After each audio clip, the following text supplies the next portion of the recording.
Why I quit teaching.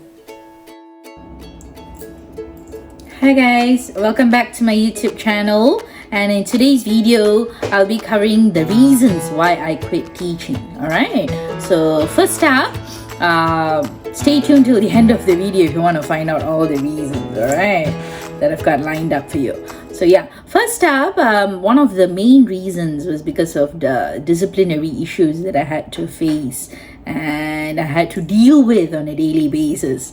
Sometimes there may be students who just brought like a metal blade or metal belt to school, and then I have to deal with that. And then there may be some students who is smoking cigarettes in the washroom. I may have to deal with that simultaneously. And then there may be a student who is feeling, maybe having a nervous breakdown, feeling depressed, and just going to going for counseling, going to see the school counselor. I have to deal with that. There may even be occasionally a teenage pregnancy or some kind of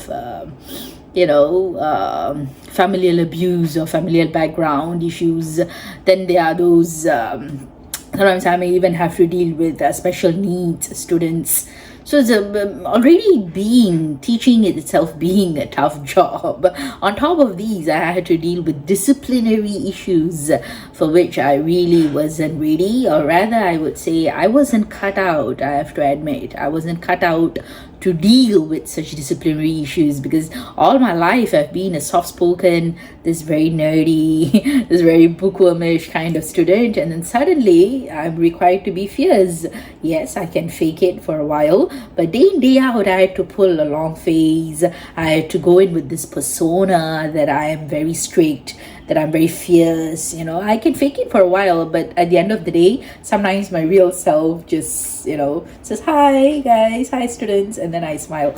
So I was very tortured soul, because I just couldn't be myself, and if I were ever caught being myself, then the students may lose their fear of me. It was all largely based on fear. I had to rule with fear, I had to teach with fear.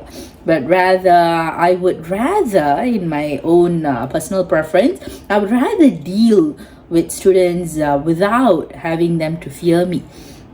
Just for the sake of the joy of learning. They should be self-motivated. I wanted to teach such students, but unfortunately, I was asked the question, do I come from an elite school? If I came from an elite school, then I could teach in an elite school, where hopefully, I use the word hopefully so that I am very diplomatic, that such disciplinary issues will be less for me to deal with. But then coming from, whether or not I come from an elite school, to me, I've always been a good student, but the fact that whether I belong to an elite school, a so-called top-notch school, where such issues are not so prevalent, I felt that was a bit, because it depends on, that was an elitist comment, wasn't it?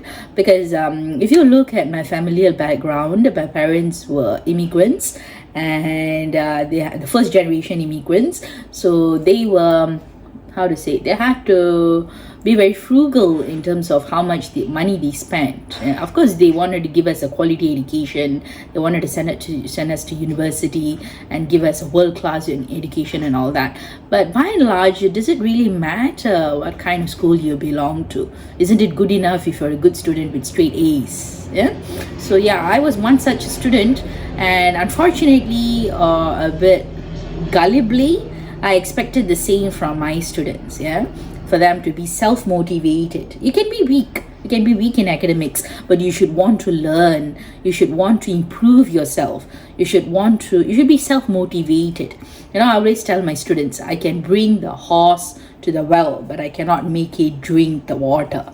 You should want to, improve yourself. You should want to better yourself through learning, through education. Otherwise, no amount of pushing or shoving or forcefulness is going to help you.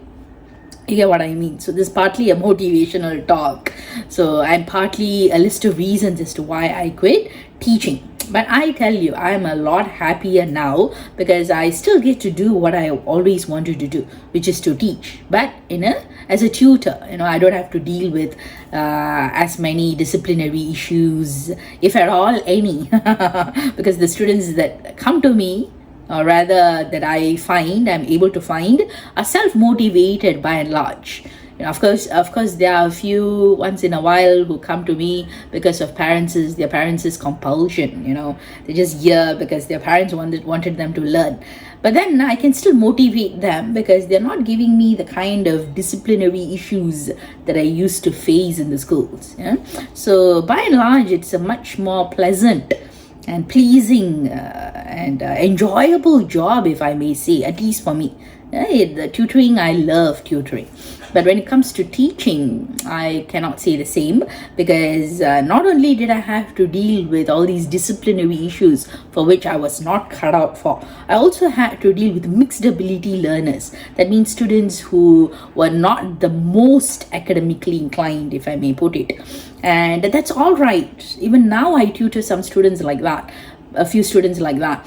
But the thing is, they must want to improve themselves. Like I said, self-motivation is key. Extrinsic motivation, extrinsic rewards and all that will only go so far. If you're intrinsically motivated, I tell you, that will help you reach your goals, whether to be pass or get an A or whatever that jump might be.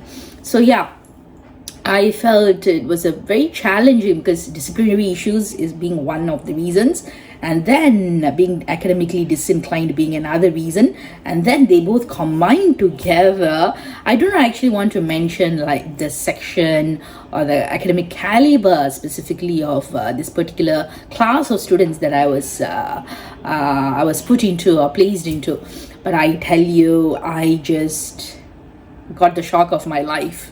I have to be honest with you. I've never seen a sight like that, or I've never heard such disrespect or witnessed such a disrespect for an authority figure like that. And I tell you, after so many years now, I'm able to empathize with them. Probably, it has to do with the familial background or some kind of behavioral issues, or maybe even an IQ issue. I'm able to empathize now. But at that point in time, all I wanted to do rather was to teach, and I just couldn't do that, properly, because to be fair to those kinds of students, or rather those students, not to differentiate or distinguish any particular group, but to be fair to those kinds of students, I think they deserve someone, a teacher who is able to empathize with them, who has the soft skills, who possesses that emotional quotient, that emotional intelligence, that empathy, that compassion for where they are coming from. The kind of familial, maybe dysfunctional familial unit, or some kind of psychological issues. So I really empathize with them right now.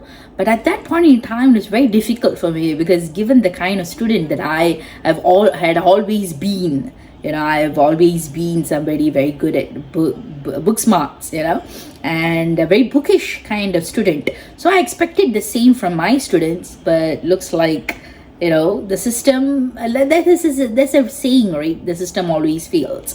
And I've taught in schools across the world, and I tell you, the system is not the best after all, in terms of how it caters to individual teachers or trainee teachers or teachers and would-be teachers' uniqueness.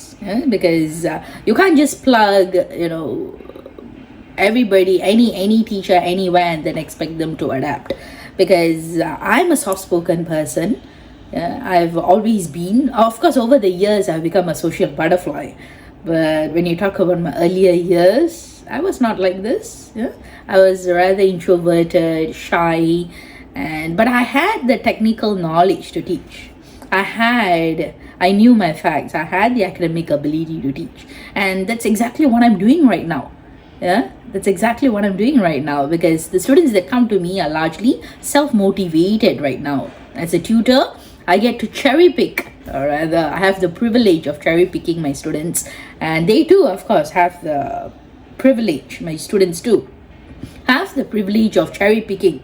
It's a mutual cherry picking, isn't it, of picking the kind of tutors that they want to be tutored by. Yeah, so by and large, at the most, nothing, it's not the end of the world. We can always terminate the tutor-tutee relationship if things are not working out the way we want it to, and then move on to the next student, and then moving on to the next tutor. Yeah, because it's not an end all or be all, kind of situation. Whereas when I was in the schools, I tell you, I literally felt like dragging myself to hell every day. And it is all mainly because I had to deal with so many issues beyond just teaching. There was extracurricular, co-curricular activities that I had to conduct, like hobbies and favorite pastimes, those VIA, values in action, those other extracurricular activities that I had to conduct for students, and then handle the logistics of this and that, and then a lot of paperwork, administrative paperwork, and I don't really mind all this, but if I can make the same amount of money, if I can make the same amount of income and earn the same amount of salary, if not more, at least the same amount as a private tutor, then what is stopping me, isn't it? Yeah. So I just ask myself, no amount of compensation, monetary compensation can be enough, can be sufficient for the kind of lack, the kind of void, emptiness I felt in my soul back then when I was still teaching in the schools. So I asked myself, am I happy doing this? Am I happy putting on this pretense, this disguise that I'm a very fierce person, day in, day out, pull a long face, don't smile at the students, and then even in terms of little small idiosyncrasies, minor things, they don't really affect your students' rather academics, if I may put it. So it's even minor things like how I wear my shoes, how I wear my socks, how I wear my hair, everything was policed. I felt like, what is this thought policing going on, So I felt like too much. Yes, we teachers are definitely supposed to set a role model, an exemplary figure to our students, but I felt a little too much micromanaging of my every bit of actions, whether I sat like this, whether I stood like this, my body language, the way I look at the students, everything was faltered to the point of a particular authority figure, a superior of mine, telling me, oh, you hold this perception of the students that they are all, blah blah blah blah blah, you shouldn't do that. Well, I do not know, man. I mean, seriously, all I wanted to do was, and I still want to do, is to help the students academically. And as a teacher, I always believed, now I'm a tutor. As a teacher, when I wanted to become a teacher, I believed that was all I was going to do. But I tell you, times have changed, and so the system has also changed. And little did I get to do what I actually wanted to do, which was to teach and impart my knowledge. Yeah, of course, I also have to admit certain flaws. When I first started out as a teacher, I felt like, pouring, like what we learned in the universities from our lecturers and professors. I used to pour my knowledge onto the student and expected them to regurgitate in the exams. But now I know better. Of course, I've evolved as a teacher. I have to admit certain limitations that I previously used to have, because my teaching method is now a bit more of student-centric in terms of getting them to give me the answer, getting them to think for themselves, So, of course, I have to admit that certain elements or features about myself, that about my teaching, that I've improved and honed my craft over the years, that I did not possess some of these skills when I began as a teacher.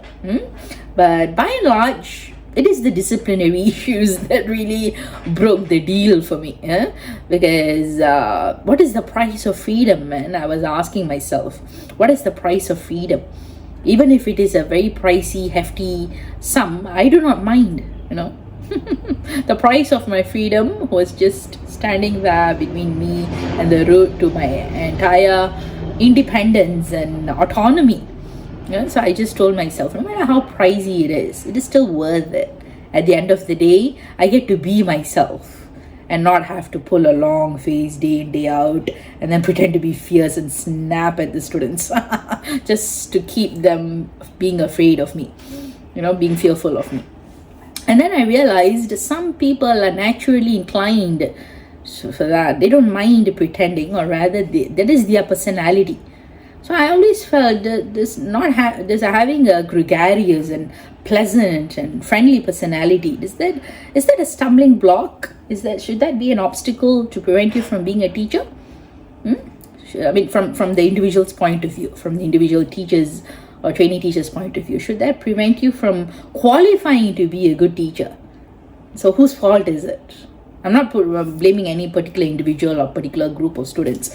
I'm just saying, whose fault is it? Is it the person who has gotten an all straight A's and then they don't qualify to become a teacher? Is it their fault? Or is it the student's fault that they're not, maybe they're lacking the self-discipline, the self-motivation? You think about it. Yes, we need it to work. We need the system to work. We need everything to function smoothly. And for that, we sacrifice people who do not fit in.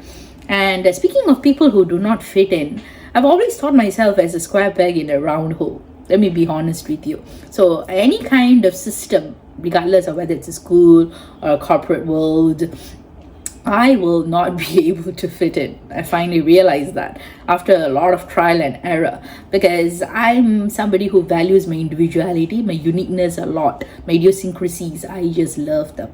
So that being said, having said that, so if I were to be plugged into, let's say plugged into a system where I have to follow these bureaucracy, this red tapeism, these strict protocol, standard operating procedures, it's not going to work out smoothly.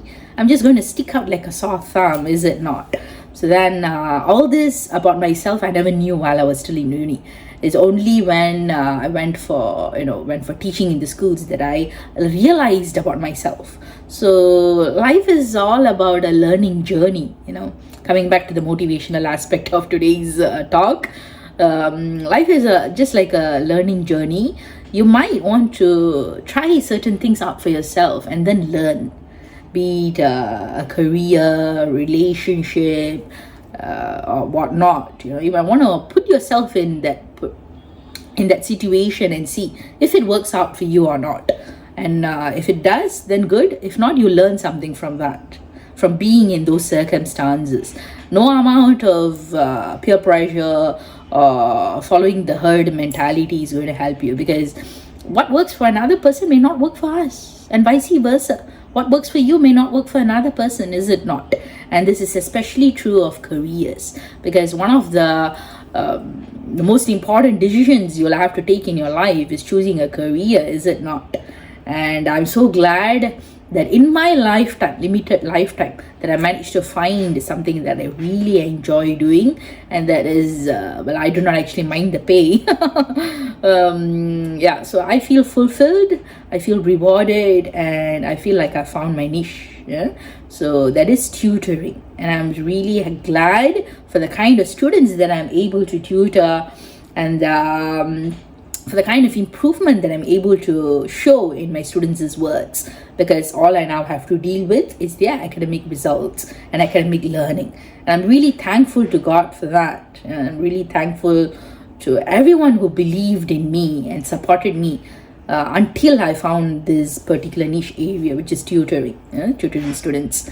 And because along the way, I've had many people tell me, oh, you're not cut out for the academic world, you're not cut out for teaching or tutoring because they're so similar. What is the difference anyway? They used to ask me. So I just told them, no, I am cut out for this. Let me just prove it to you. And after like a good 10 years, I finally proved my worth. I finally proved myself, my mettle, that this is still what I'm going to do, and this is what I'm best at. Okay, and when I say best at, compared to my previous self, all right, I'm not talking about I'm the best tutor or something like that. I'm not comparing myself to other tutors out there or teachers out there. I'm just saying, compared to my previous self, I've evolved a lot as as an educator. And yeah, to cut the long story short, I think it's growing into quite an extended and long video. It's getting a bit drawn out. So to cut the long story short, yeah, this was my journey of evolving to be a better teacher or a better tutor, whatever you may call that. But one of the main reasons I quit teaching in a formal setting, be it in a school or something like that, an institution, was because of the disciplinary issues that I had to grapple with. Nothing else matters. That was the main, like the last straw on the camel's back that kind of broke the deal for me. And on a side note, as an afterthought, as a side note, I also want to mention why I've quit tutoring in tuition centers. Yes, I love tutoring, but when it comes to the payout or the profit margin for the take-home pay for tutors like me, it used to be very skimpy, yeah, because whoever owns the tuition center, they will take the majority of profit, because they are providing for the overhead costs, and they're providing this to supplying the students, finding the students for us, and so on, providing the learning materials and teaching materials for us, aren't they? The resources, yeah, the raw resources. And therefore the take-home pay was really minimal. It wasn't increasing over a span of like a long time, almost even a decade. I got some offers, and I tell you, it's just not worth it, because for the entire day you're teaching, pretty much the time that you're working, that period of time, and then your take-home pay is so minimal, such a small tuition fee. So it's just a portion of what you actually deserve. Yeah? So I'm not advocating that everybody stop working in tuition centers or in schools. This is just my own journey, my personal journey, and one of the reasons I actually quit teaching in a formal setting like a school, and the reasons why I actually quit tutoring in a tuition center kind of setting. So yeah, let me know in the comment section below if you have any similar stories to share, personal experiences or anecdotes to share, and I'll be more than glad to respond to those. And nothing is so I would just like to conclude and end with this quote. Nothing is worth, this is my personal quote, by the way. Yeah, so nothing is worth your peace of mind and your sanity. At the end of the day, you want to be happy, and that's why your time on earth is very limited. I tell you, nothing is worth fretting over, worrying, or getting upset, or getting completely flustered over, because ultimately you are on this earth for a limited period of time. So enjoy what you're doing and love to do what you're doing, and that would be the greatest benefit and greatest form of self-actualization, if I may quote Maslow's hierarchy of needs. Yeah, so yeah, I'm happy, I'm in a happy place, and I wish you all the best in your career success too. Thank you so much for staying till the end, and yeah, do remember to subscribe to my channel and hit the like button if you like this video. All right, so thank you guys, bye bye. Like and subscribe. Thanks for watching.